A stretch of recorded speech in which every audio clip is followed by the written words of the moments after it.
फिर यही काम जो कांग्रेस के लोग वोट मांगने के लिए आ रहे हैं, मैं कांग्रेसियों से पूछना चाहता हूं कि आपने हमारे बच्चों को पढ़ाने के लिए, हमारे गुर्बत को दूर करने के लिए क्यों स्कूल नहीं खोले?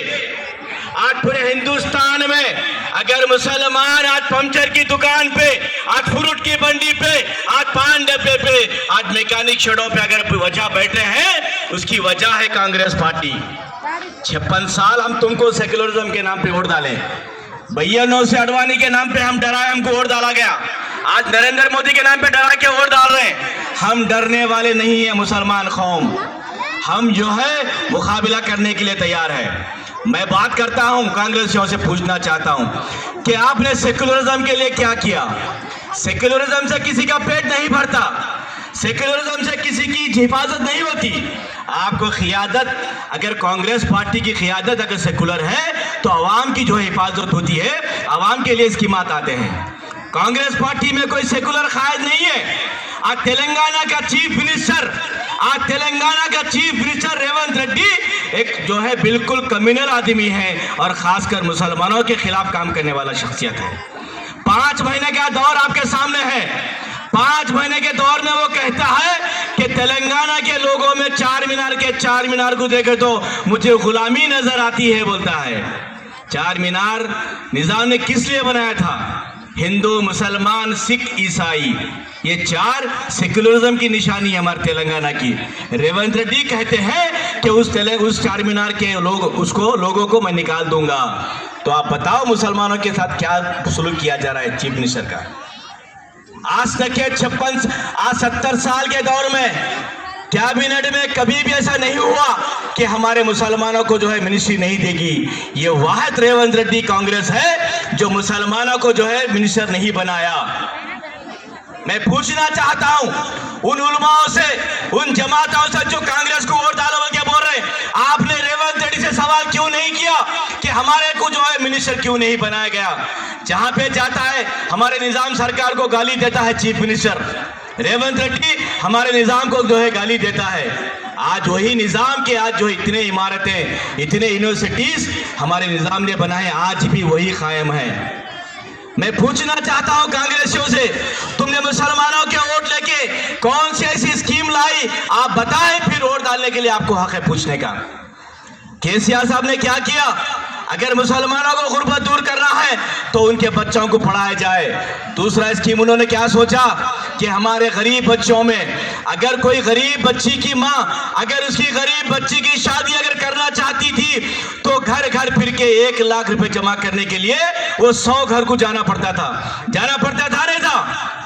तो केसीआर साहब क्या बोले? किसी मुसलमान को, किसी बुरखे वाली को किसी के पास जाके हाथ फैलाने की जरूरत नहीं है। उस गरीब बच्ची की शादी टीआरएस की हुकूमत केसीआर साहब करेंगे बोल के आपके बच्चों के लिए गरीब शादी होगा लगे। आपको मालूम है तेलंगाना की हुकूमत 10 साल गुजरने के बाद, 10 साल में तो 2 साल कोरोना में गुजर गए, 8 साल के दौर में 2,75,000 गरीब बच्चों की शादी केसीआर साहब ने करवाई। हिंदुस्तान आजाद हो के 70 साल हो गया, कांग्रेस से 56 साल हमारे पे हुकूमत करी, एक भी शादी हुकूमत की तरफ से नहीं हुई। वही केसीआर साहब ने 2,382 करोड़ आपके बच्चों की शादी के लिए खर्च करे। केसीआर साहब बताओ कौन सेकुलर है? इमाम और मौजन, हम जो है 2 करोड़ की मस्जिद जरूर बनाते हैं कि मौजन को तनख्वाह देने के लिए हम पीछे हटते हैं। केसीआर साहब ने महसूस किया कि बोले कि मौजन और इमाम को 5-5 हजार का हदिया दिया जाए बोल के कम से कम जो है 300 करोड़ इमाम और मौजन के लिए अब तक उन्होंने खर्च किया है। फिर यही सोच कांग्रेस पार्टी को क्यों नहीं आई? मैं इन कांग्रेसियों से पूछना चाहता हूं। कांग्रेस का जो हाथ है वो खून से भरा हुआ हाथ है। हिंदुस्तान आजाद होने के बाद 50,000 फसादात हुए जिसमें हजारों मुसलमान शहीद हुए कांग्रेस के दौर में। बाबरी मस्जिद का ताला किसने खोला? राजीव गांधी ने खोला। बाबरी मस्जिद शहीद होते वक्त प्राइम मिनिस्टर कौन थे? पीवी नरसिम्हा राव थे। तो बताओ कांग्रेस से तुम सेकुलर कैसा हुए? आज तुम हमारी हिफाजत कैसा करोगे? केसीआर साहब 10 साल हमारी हिफाजत करे, किसी मुसलमान को तकलीफ नहीं दिए, किसी क्रिश्चियनों को तकलीफ नहीं दिए, किसी ऐसी भाई को तकलीफ नहीं दिए। वो जो है एक गुलदस्ते की तरह सबको जोड़ के रखे थे केसीआर साहब। केसीआर साहब पे इल्जाम लगाते हैं कि इन्होंने बीजेपी को सपोर्ट करेंगे। अरे बदबखो, अगर केसीआर अगर बीजेपी को सपोर्ट करते तो कविता मैडम आज जेल में नहीं होती।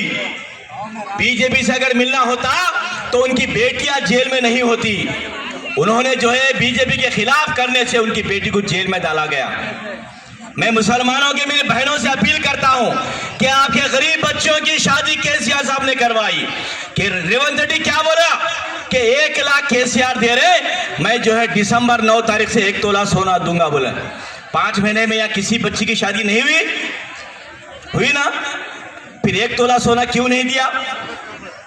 आप पूछो कि कांग्रेसियों से पूछो, पार्लियामेंट इलेक्शन जब आ रहा है बोल के मालूम होने के बावजूद आपने जो है किसी मुसलमान को 1 तोला नहीं सी दिया, ताकि मुसलमान नहीं किसी हिंदू बहन को भी 1 तोला सोना नहीं दिया।